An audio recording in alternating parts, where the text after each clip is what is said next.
Wuthering Waves is amazing.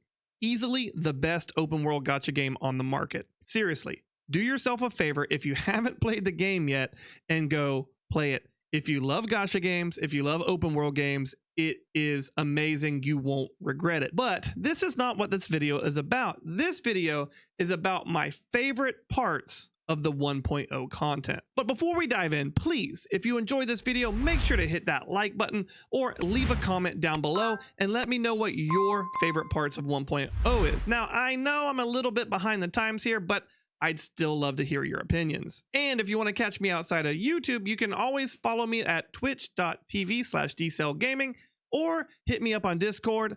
Either way, the links are in the description down below. I'd love to see you there. Now let's get back to edging waifus. I liked the overworld. I liked traversing it. I liked running around it, and I liked exploring it. I liked everything it had to offer. Moving around, doing the zone quests, killing things felt amazing.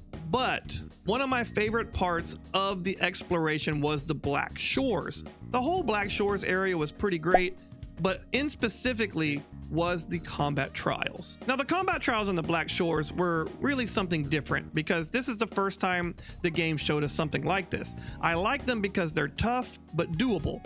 They have 3 goals to achieve for the combat, and each one unlocks a chest.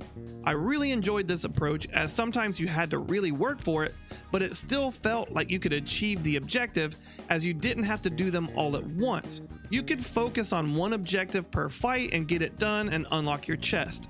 This felt really approachable. This felt challenging but rewarding, and more importantly, it made it feel achievable, so it didn't push you away from doing the content. So I really hope to see more stuff like this in the future. Let's move on to the next thing about the overworld and exploration that I really liked about the game, and that is 100%ing each map or each zone. Normally in video games, I do not do 100% completionist content, and the reason for that is because most of the time and in most games, 100% achievements always feels just like tedious chore work, but not in Exploring Wives. In this game, you don't have to actually get every little tedious thing to get the rewards for 100%ing it.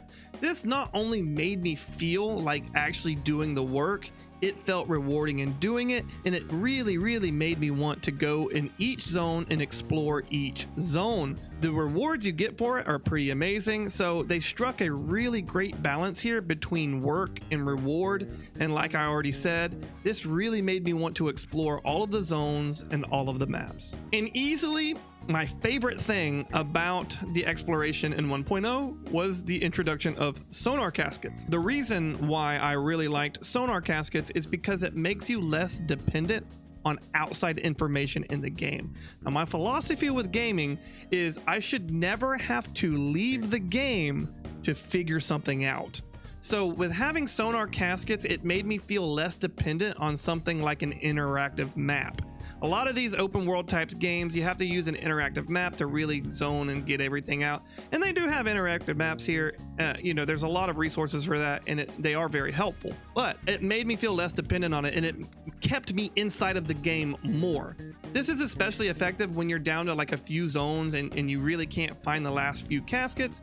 You can use one, and even though it's random, it'll at least point you to a casket and you can continue your exploration.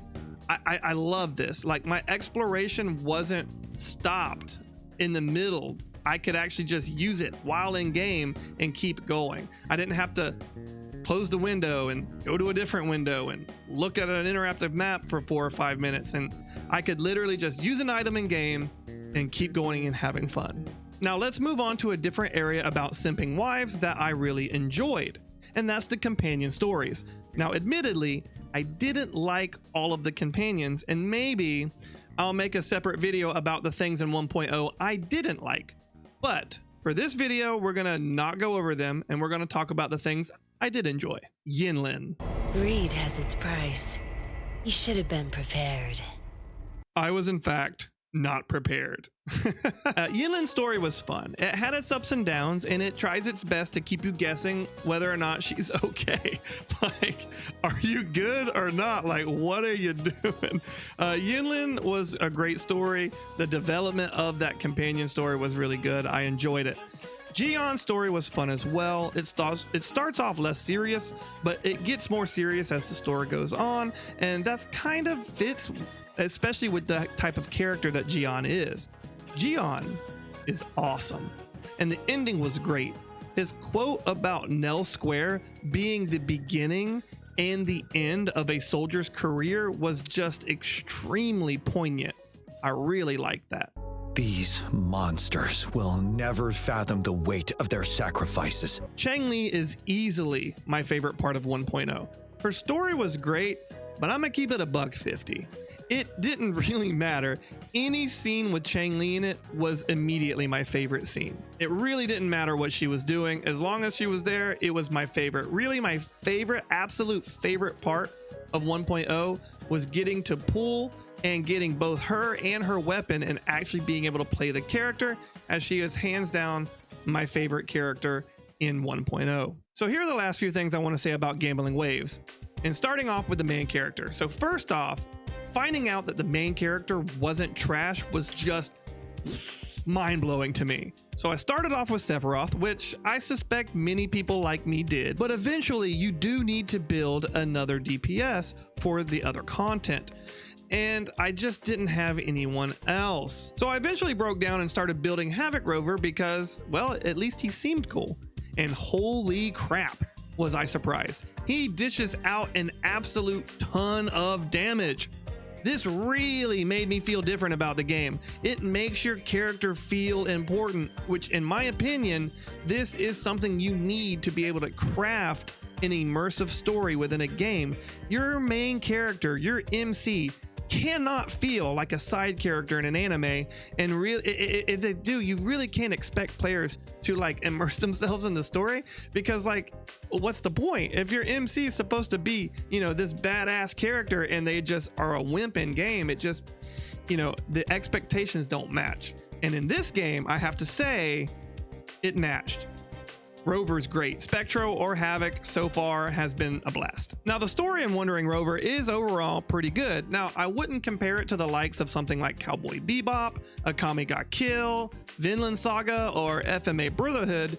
There is still some ups, some really good epic moments or entertaining moments in the story. Scar was definitely a highlight for me. He was entertainingly absurd. His craziness, although I did hear it was toned down from the closed beta, was captivating. Scar made me want to pay attention to what was being said. He made me want to pay attention to what was being done, what was happening within the game. While this wasn't the only great part of the story, it is definitely and easily one of, if not the most memorable part. And there you have it, folks. My favorite parts of Wuthering Brides 1.0. Again, if you liked the video, make sure to smash that like button down below and leave me a comment for engagement. You can tell me what you think about Wuthering Waves. Good or bad opinions are all welcome. If you don't have anything to say, hey, leave an emoji for engagement. It's a free way to help me out if you'll enjoy my content. Or you could always come have a chat with me over at Twitch or in the Discord. Again, links down below. I'd love to see you guys there. Thanks for watching. And as always, guys, be safe out there, and I'll see you in the next one. You have a hunch, huh? I got more than a hunch.